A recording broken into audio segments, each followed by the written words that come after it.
坏脾气为什么会传染？了解消极心理的产生和蔓延。有时候你会发觉自己处于一团糟糕的生活当中，四周充满恶劣消极的情绪，觉得生活简直糟透了，所有人都让你心烦，所有事都让你力不从心，你觉得自己真的很失败。但是你有没有想过，这一切可能都是由你自己造成的？女老师今天很不高兴，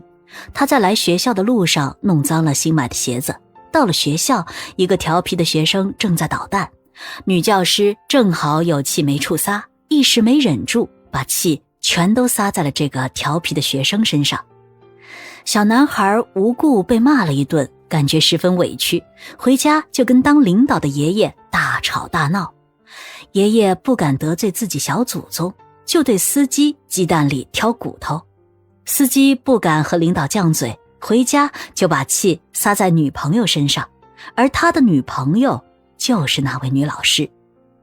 你可能会觉得上面的故事更像是一个笑话，然而不能否认的是，当你带着负面情绪去面对别人时，你很少会得到善意和积极的对待。你对别人生气，对别人发火，对别人不耐烦，对别人不屑搭理，这些都是将负面情绪传递给别人。当别人也试图将负面情绪扩散出去之后，那么你周围便会形成一个负面情绪聚集的环境。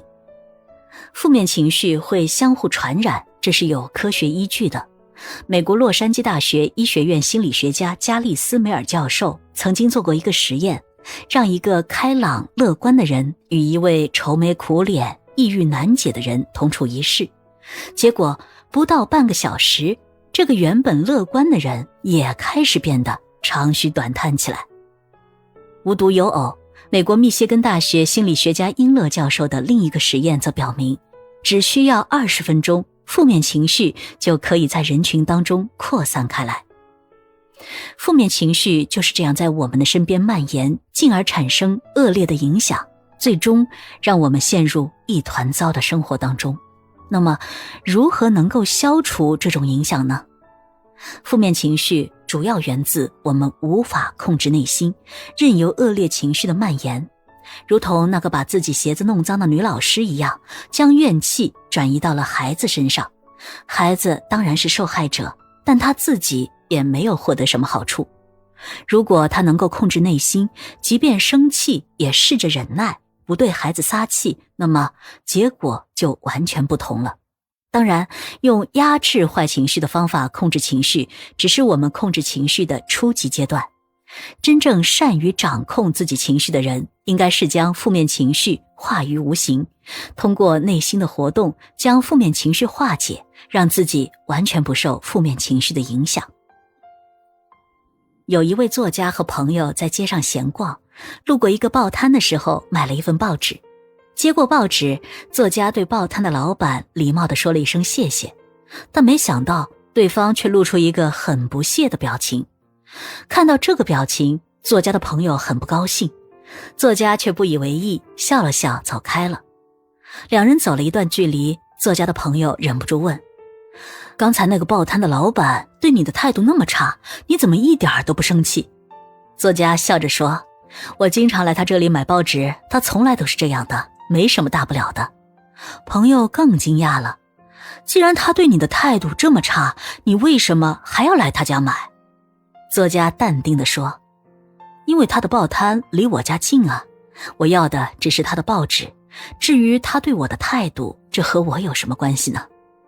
这位作家无疑是一个自控能力很强的人，他对待外来不良情绪的态度很值得我们学习。如果你的情绪经常受到负面情绪的影响，那就要学会提升控制情绪的能力，让内心活动多一些，将负面情绪疏散。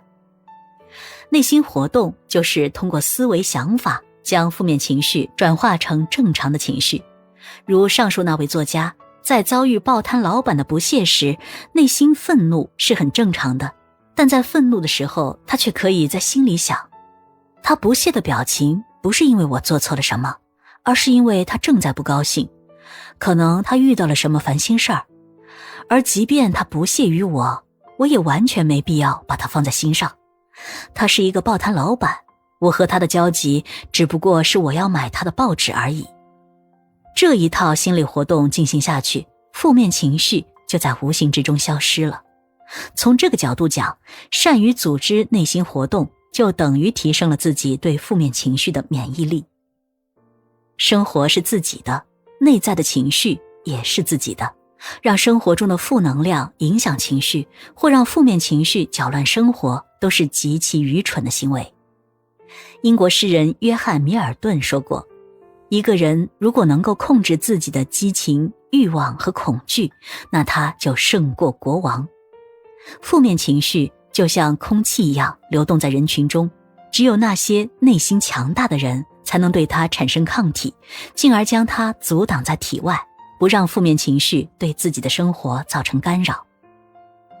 掌握情绪一个重要的法则就是丰富内心活动，通过内心活动的方式变负面情绪为正面情绪，变负能量为正能量。当我们的心里不再有负面情绪之后，就会发现生活顿时美好了许多。